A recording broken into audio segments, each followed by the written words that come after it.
FEMA system for the generators was at least, and someone could correct me if I'm wrong, but that you go buy your generator, then either you scan your receipt or give it to them way up the bayou and they'll reimburse you. Well, firstly, who's got the money down here like to buy a generator like that in their pocket, like after a hurricane? Well, let's go to the bank and get it out. Like the banks are down. Right. Secondly, everyone in Homer knows where you're going to buy a generator from anyhow around here. Like they're all, like everything's shut. So So we understood. So immediately we started a Venmo account through some of our camp owners who live in Lafayette.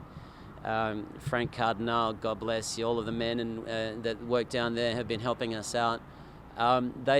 We started an account and we posted that, and so those guys in Lafayette, my core team from the camps here in Dulac, have been receiving and purchasing the units there and come down. So far we have 65 on our list that have. We've not only from these donations, but others have been flooding in from other people as well. You know, people are well aware of our needs, so they've been bringing them in. And so we're getting all our goods from out of town and bringing it in. Other people, friends, people from Mississippi, Texas, Lafayette, Baton Rouge. People have been coming down to help us out. What about fuel? I know you can't keep the church warehouse going without fuel or power. What are you running on here? Well, yeah, so Father Mitch with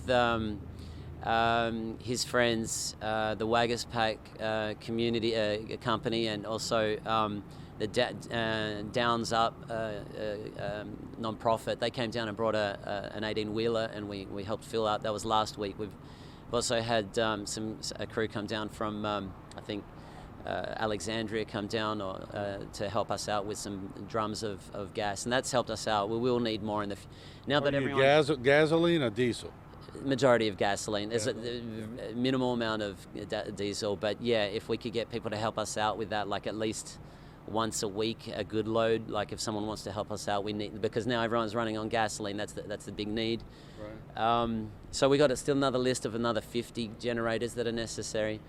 But our biggest need right now is housing, and I add with that is cleaning of houses, is maintaining of houses, is repairing of houses. So, how many houses or how many people will you think were displaced enough to need housing? Do you have an idea? Well, I mean, I heard yesterday, you might know better than me, that the Terrebonne Parish has got something like 14,000 people that are displaced. The houses are damaged beyond livable.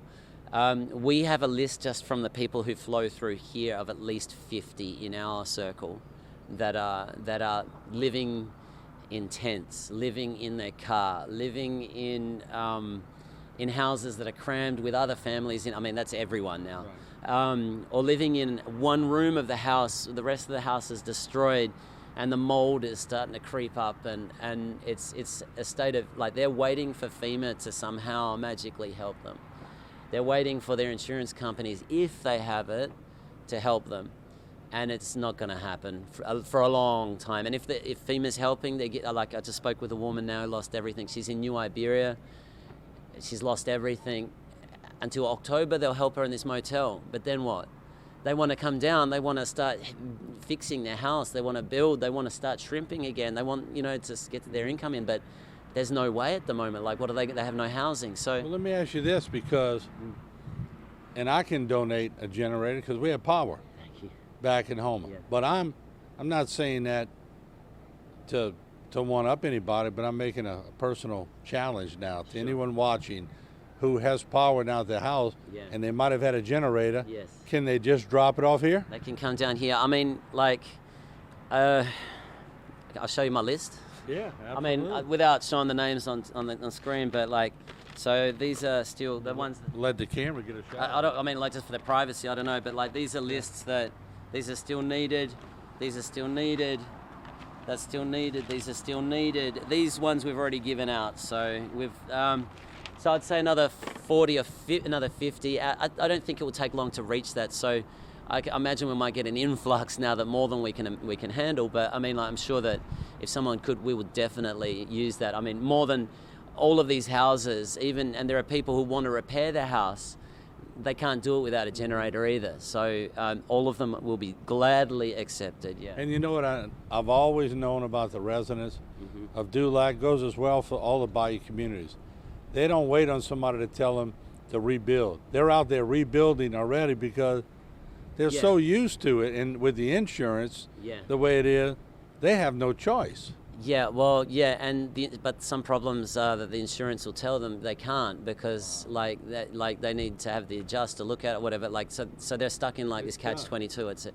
So the best help we could get, and I know that our government's trying the best. I know that our local government, I know Danny Babin's been doing a great job. I know he's been in contact with Gordy Dove as well. But if we can get some kind of system of housing that they can put on their properties, I know I'm asking a lot. I mean, we don't have the resources. It's not even it's not my job to do that. I mean, it is my job to find housing to try to help people in that. And this is one outlet to try to ask for this. But if the government, and this is what taxpayers' dollars are for, I guess, to help these people with some kind of housing where they can stay on their property and repair their house at the same time and get out of the mold that they're in at the moment. Because it's here it doesn't look like much, but when you start to go out and you meet the people out there and you see what they're going through, they'll go through it. They'll do it.